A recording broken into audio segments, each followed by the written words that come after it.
Nous arrivons maintenant à la 15 107 722 sur les IRVE et c'est Bruno Jambron qui assure la présentation. Bruno, c'est à toi. Oui, bonjour à toutes et à tous. Donc, je reprends la parole pour vous parler des règles particulières pour l'alimentation des véhicules électriques, qui donc fait l'objet d'une nouvelle norme de la série, la NFC 1507-722.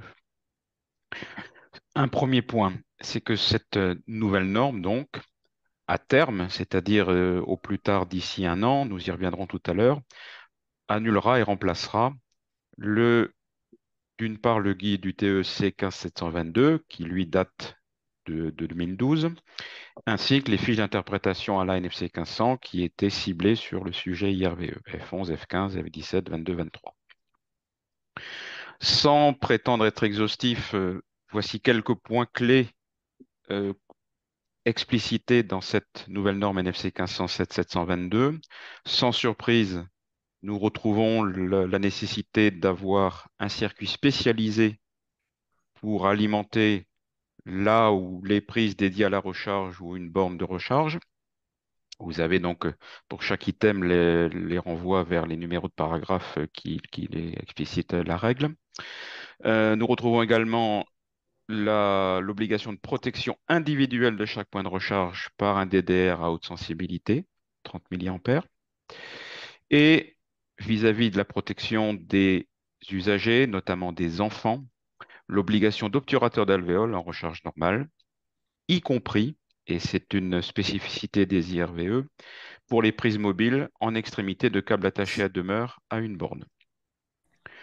Pour la recharge rapide, la présence d'obturateurs est une recommandation lorsqu'on est en mode 3, puisque, comme je l'indiquais, donc elle apporte elle évite que des enfants, notamment, insèrent un objet métallique dans les alvéoles de prise qui pourrait conduire à un risque d'électrisation.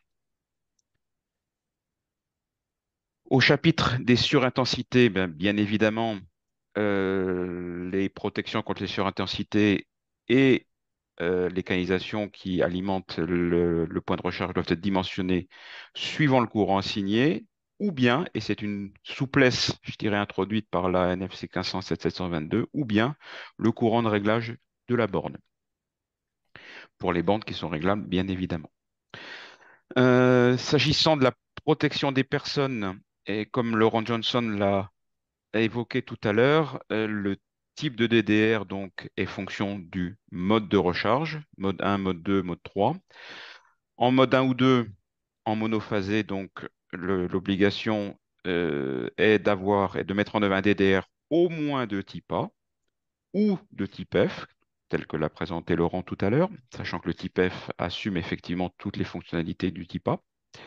Et en mode 3, et là c'est une nouveauté importante de la norme, obligation d'un DDR soit de type B ou bien d'un DDR de type A ou F, mais associé à un nouveau dispositif bien particulier, acronyme DD-CDC, euh, dispositif différentiel à courant différentiel continu, dont le rôle est précisément de détecter l'éventuelle composante continue lisse présente dans le courant de défaut et dans une telle situation de forcer le déclenchement du DDR de type A ou F pour éviter qu'il ne soit aveuglé par cette composante continue, ce qui constituerait un risque pour la protection des personnes contre les contacts indirects.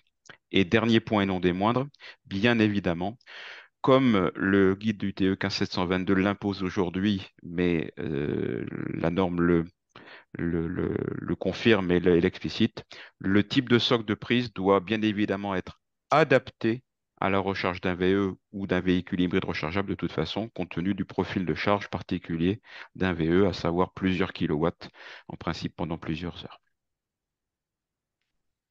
Merci de votre attention. Merci Bruno.